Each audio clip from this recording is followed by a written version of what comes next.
Hi friends, welcome to the channel Small Tips.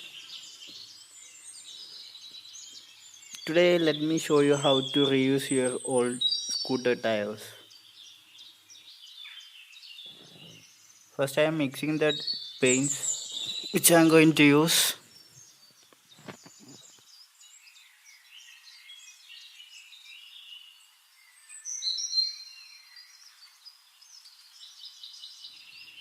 You can use any color paints as you prefer.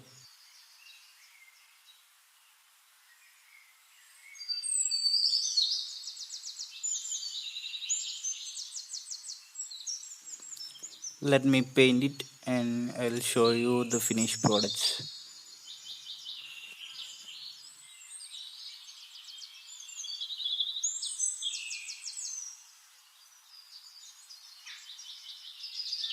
Well, I have planted some creepers into the tire.